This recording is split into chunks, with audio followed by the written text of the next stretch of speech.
Yo, YouTube, what's up with your boy, Sports and Fitness Rants? I'm back, guys. Click that like button. Subscribe to my channel. What's up, y'all? Welcome back, guys. Welcome back, man. Got another great video for you guys today, as usual. You guys know the deal on this channel. So about setting the record straight, stopping the lies, stopping the narratives, stopping them from rewriting history, guys. And in this video, I want to talk about something that I saw on YouTube yesterday. Shout out to my man, Hoop God. I saw this on his channel. He had, I think, shared this post. I don't know if it was Basketball Network or some post that he shared. And it was a comment made by Brandon Hayward regarding the 2011 NBA Finals and some comments that Dirk Nowitzki made during that finals run against the Big Three Miami Heat. And Brandon Hayward said that Dirk Nowitzki said they're not a Big Three. If they wanted a Big Three, they would have came and got me. I just kind of paraphrased a little bit what he said. But this is what he said on a podcast. I don't remember the name of the podcast.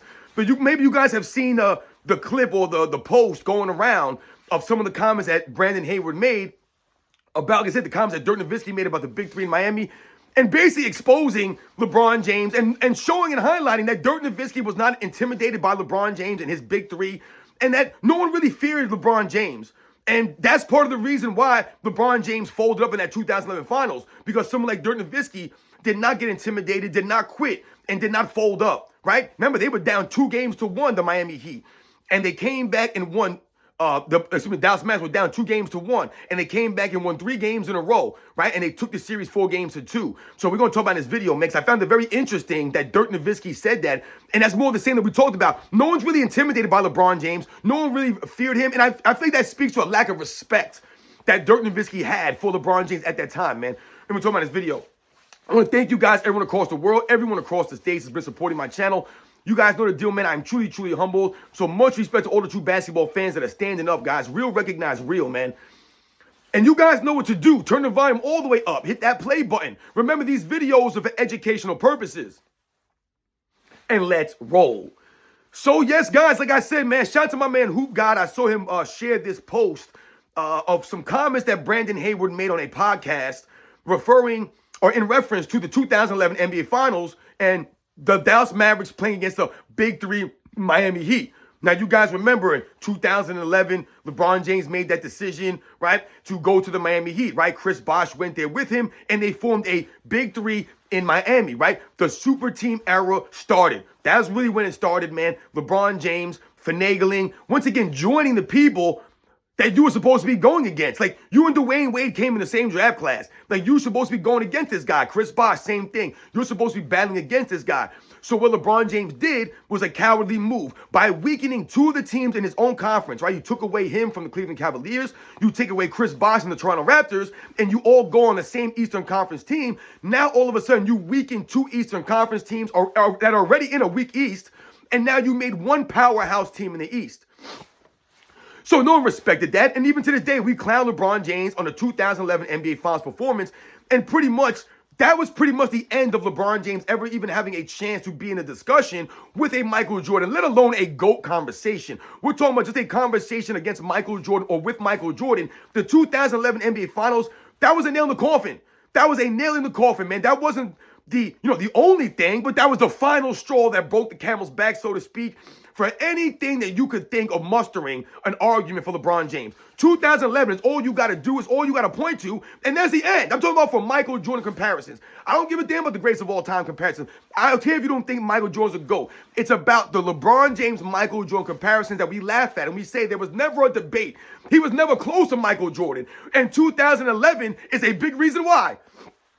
So these comments that Brandon Hayward made, remember, Brandon Hayward was on the Dallas Mavericks in 2011. Brandon Hayward actually played, I believe, with Michael Jordan on the Wizards. And I believe he might have played with LeBron James on the Cavaliers in the first stint. If I remember correctly, I could be wrong about this, but I'm pretty sure he played with all 3 on all those teams, man. So anyway, Brandon Hayward makes these comments about something that Dirk Nowitzki said in the 2011 NBA Finals. So, guys, if you remember, the Miami Heat were up 2-1. If you guys also remember, LeBron James and Dwayne Wade were making fun of Dirk Nowitzki. If I remember correctly, I want to say it was coming into Game 4. I want to say it was Game 4. I could be wrong. It could be Game 5, whatever the case may be. But coming into, I want to say Game 4 with the Heat up 2-1, Dirk Nowitzki was supposedly not feeling that well. He was dealing with a cold or, some coughing and things of that nature. And, people had been reporting this. Dirk Nowitzki was feeling a little bit under the weather, but he was still going to go out there and play because he was a true professional. He was a true competitor. So Dwayne Wade, and you guys have probably seen the video. I posted a photo of this, a while ago. There's the video of LeBron James and Dwayne Wade walking into the arena, and they're mocking Dirk Nowitzki, basically, essentially, when they find out that Dirk Nowitzki maybe not feeling that well, and he's got a little cough going. And then you have Dwayne Wade and LeBron James, oh, I'm not feeling too good either, coughing. And they start mocking and, basically making fun of Dirk Nowitzki and the notion, the idea that maybe he's feeling a little bit under the weather coming into that game. And if you remember, Dirk Nowitzki was asked about this in the post-game press conference. They asked him about this after the game, and Dirk Nowitzki said, yeah, I heard about it, and I didn't appreciate it, but it's whatever, man. I'm going to go out there, and I'm going to be a true professional, and I'm going to go out there, and I'm going to give the effort, man, for my team. And that's what Dirk Nowitzki did, man. He didn't make no excuses. He didn't cry and moan about this stuff. He said, yeah, I heard the noise that they were saying. I heard what was going on, and I didn't appreciate it, and that's why I went out there and I did what I had to do, man. I was a true competitor, man.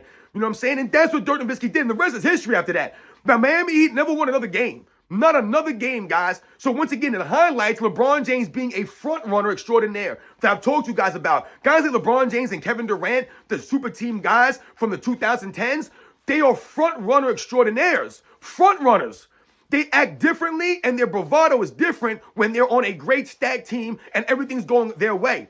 Look at Kevin Durant, the Warriors, man. A much different person than you've seen Kevin Durant, the Phoenix Suns, or you've seen Kevin Durant, OKC. It's a different thing. Where was that Kevin Durant on the Brooklyn Nets? He didn't have that same bravado. He didn't have that same swag, right? Now Kevin Durant's a bitter, angry, sensitive clown. That's what he is now because no one respects his championships in Golden State. And he knows that no one respects him. So he gets all upset anytime people bring that up. Right? He's sensitive. He's a clown. Once again, not taking any accountability. Same thing for LeBron James. Remember what happened to LeBron James after the 2011 finals, guys? What did he do? He came to the post-game press conference and basically crapped on all the common folks out there. Y'all got to go back to your born lives, man. Anyone that rooted against me and wanted to see me lose, well, you got to go back to your born life. And I'm still a millionaire, and I'm still going to be okay, and I'm still going to do this. What? You think that anyone cared, LeBron James? No one cared. People are rooting against you because you deserve to be rooted against. You wanted to make that move. See, once again, LeBron James made the move but did not want the consequences from making that move. These guys want to do whatever they want to do. They want to have that freedom to do what they want to do, but they don't want no pushback. You have to be able to take, if you're going to make that decision, then you got to go with the bad, my man. And LeBron James couldn't take the bad. He didn't know how to be the bad guy. And what happened? That upset him. He took it up personally and lashed out the fans in the post-game press conference when everybody was laughing at him that he choked up. Because it wasn't about the Lakers, it wasn't about the Miami Heat losing to the Dallas Mavericks. That wasn't what it was about. The reason why it was so bad for LeBron James is because of the way that he shrunk in the moment, the way that he folded up, even though he stacked all the odds in his favor. Right? But Miami Heat were cruising. Think about it. They were cruising through the entire season. They were cruising into the postseason. No one could beat the Miami Heat, right? They were doing what they were supposed to do. The super team Heat. They were the preseason favorites to win the championship. They were the favorites coming into the finals to win the championship, but they didn't win, which is hilarious because you hear LeBron James fans always talking about, oh, Michael Jordan was a favorite. Michael Jordan was a favorite. As if that means, that's going to guarantee that Michael Jordan's going to perform, or that the Bulls are not going to have any injuries, or that the Bulls are going to perform to a level and they're going to win. Who cares who's the favorite? It doesn't make a difference. That's for betting odds, man. That has nothing to do with the actual reality of basketball. Just because Vegas says you're the favorite, or these analysts are saying you're the favorite, they're picking you to win, that means you're going to win the game? What happened in 2011? It didn't mean anything. It meant nothing. Nothing who the favorite is. And they got exposed in 2011 when the Miami Heat were the clear favorites to win that championship. They were the favorites all season long coming into the season, and they folded up because LeBron James did not know how to play off ball. He did not know how to play against a zone. He has no mid-range game, never developed a go-to move, had no post-up game, and more importantly, it's because LeBron James could not take the challenge on the defensive end. Your guys are going to sit there and tell me that they'll hype LeBron James up for guarding Derrick Rose in the 2011 Eastern Conference Finals? They'll promote that. Oh, LeBron James shut down MVP Derrick Rose in the Eastern Conference Finals. So if that's the case and LeBron James is playing hellified defense like that, then where was that defense in the finals where you had Magic Johnson asking if he could stop Jason Terry?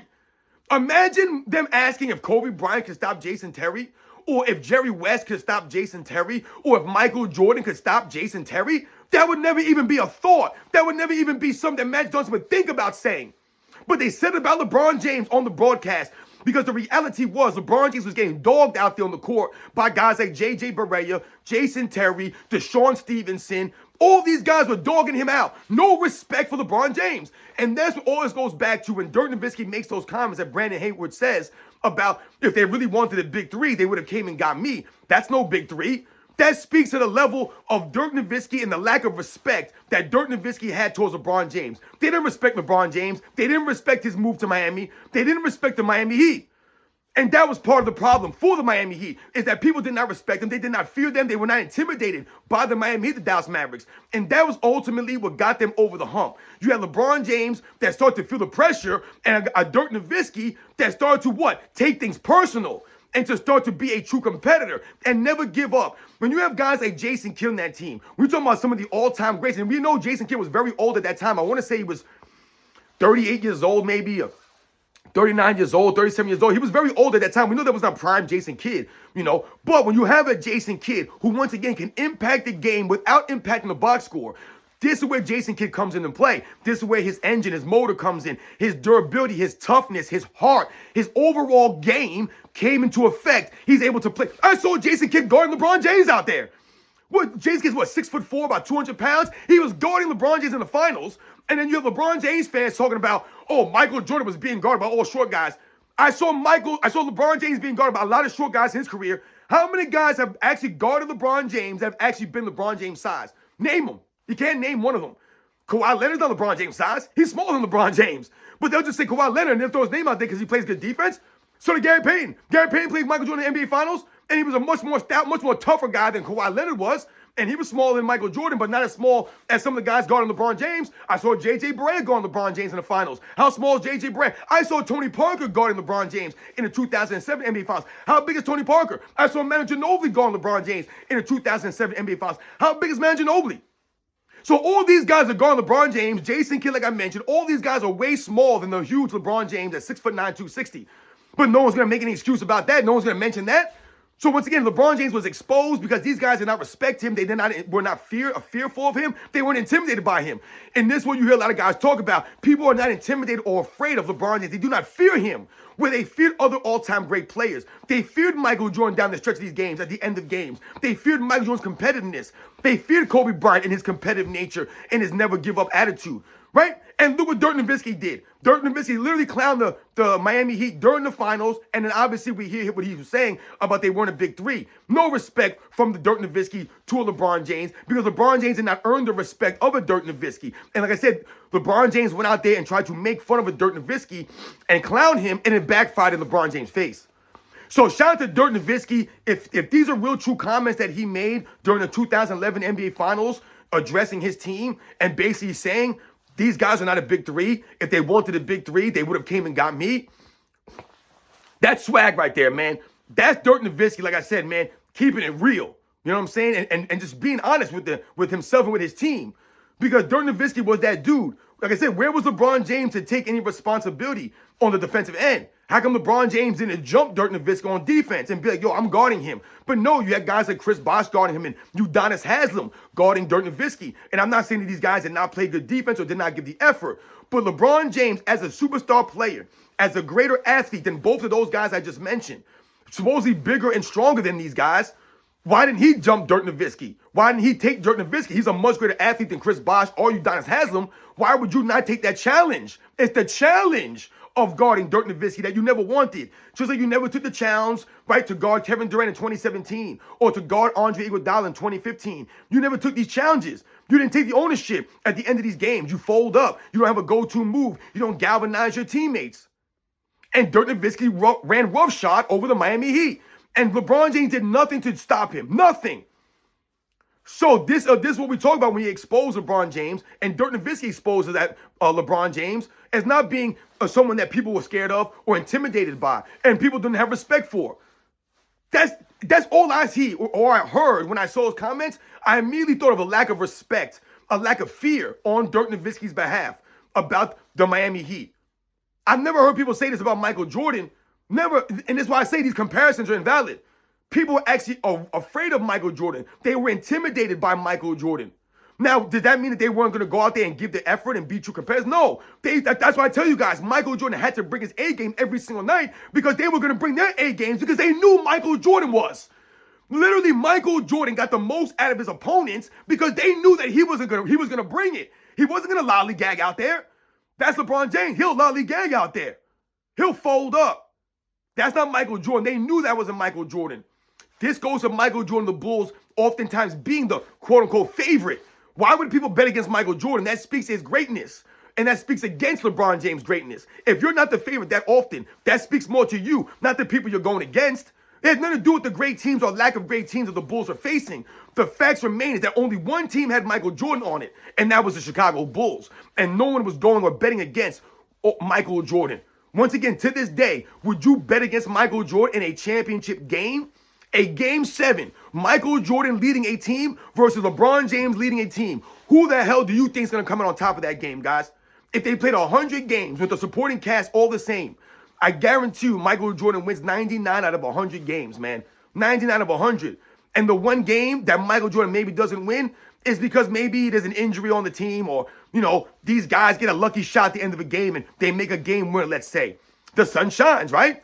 But we all know that Michael Jordan leading a team is much different than LeBron James leading a team because the leadership is not there from LeBron James. It's not on the level of Michael Jordan. Remember, there's levels to this, guys. Levels. So shout out to Dirk Nowitzki, man, in the championship run of the 2011 Dallas Mavericks. And once again, I've told you guys many times, that championship run by Dallas Mavericks in 2011 has so much weight on it as opposed to LeBron James championships in Miami. People respect Dirk Nowitzki that much more.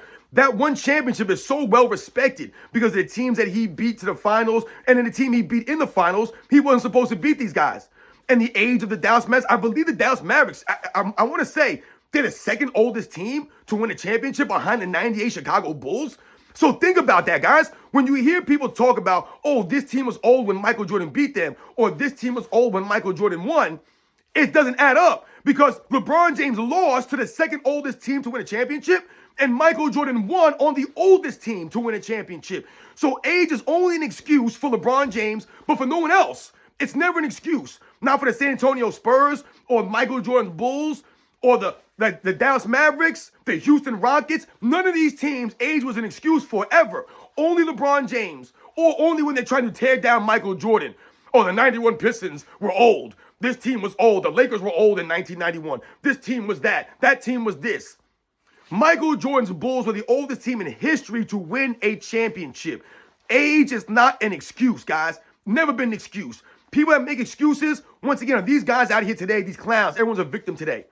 Because they're not true professionals. They're not true competitors, man. Our true competitors are making excuses. And Dirk Nowitzki didn't make any excuses, man. He went out there. He galvanized his teammates, man, by making comments like that. They're not a big three, man.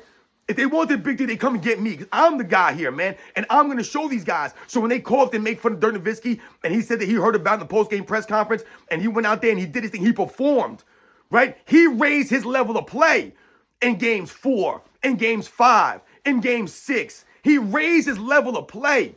And guess what? LeBron James couldn't do it. He didn't raise his level of play. And he left his teammates hanging out there, man, and forced them to what?